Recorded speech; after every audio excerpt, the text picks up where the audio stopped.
Pinocchio, the wooden boy with a brave heart. In a small village tucked between green hills and winding cobblestone streets, there lived a kind old woodcarver named Geppetto. His workshop was tiny, but it was full of wonder. Wooden clocks ticked on the walls, toy birds hung from the ceiling, and carved animals smiled from every shelf. Though Geppetto made beautiful things, his heart often felt lonely. He had no child to laugh in his home, no little feet running across the floor, and no cheerful voice calling his name.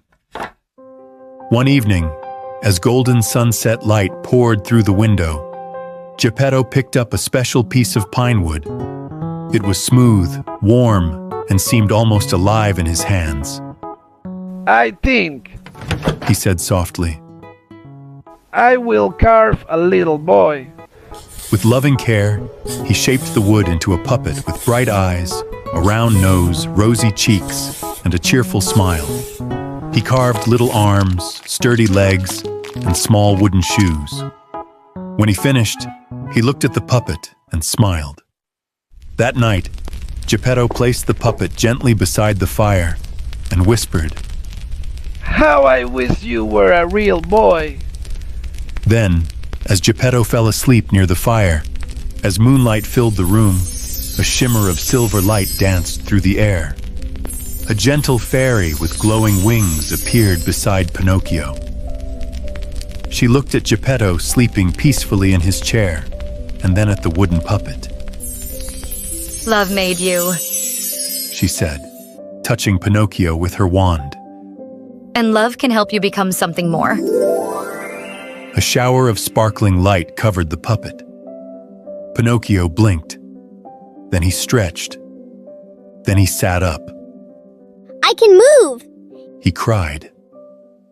When morning came, Geppetto woke to the sound of tiny wooden footsteps dancing across the workshop floor. "Father!" Pinocchio said happily, throwing his arms around him. Geppetto could hardly believe his eyes.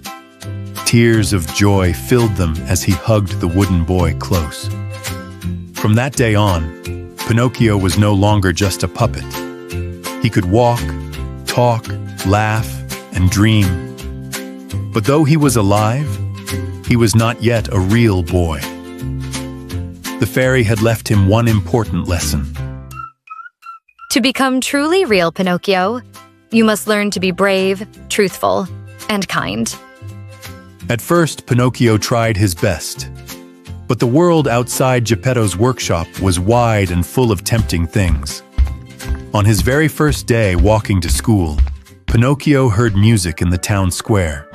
Puppets danced on a stage, acrobats flew through the air, and the people clapped and cheered. Pinocchio forgot all about school and ran straight toward the fun. "Oh, what excitement!" He laughed.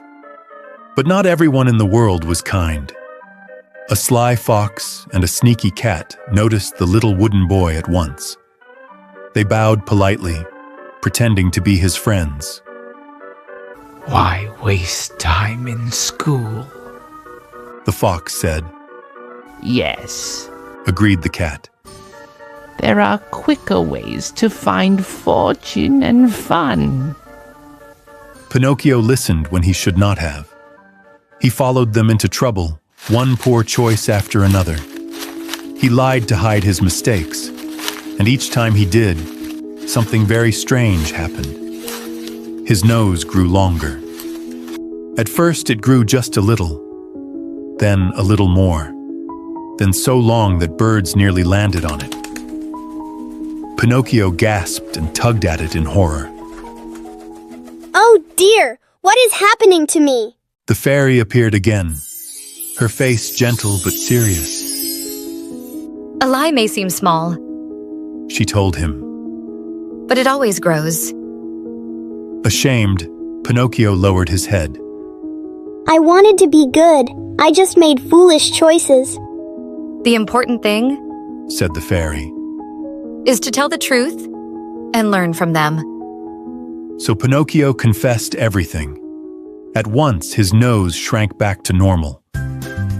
Still, the lesson had not fully settled in his heart. Soon after, Pinocchio was lured away again, this time to a place called Pleasure Island, where children did whatever they liked all day long. No lessons, no rules, no work, just games, sweets, noise, and wild fun. At first, Pinocchio thought it was paradise, but Pleasure Island hid a terrible secret. The boys who stayed there too long slowly began to change. Their laughter turned into brays, their hands became hooves, and their ears grew long and furry. They were turning into donkeys.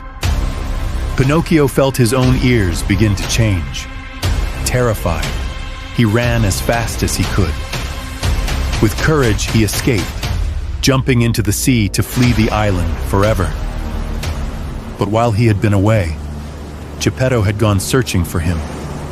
In a storm at sea, Geppetto's boat had been swallowed by a giant whale. When Pinocchio heard this, fear gripped his wooden heart. Yet for the first time, he did not run from danger. He ran toward love. Without hesitation, Pinocchio dove into the waves. The sea was enormous and dark.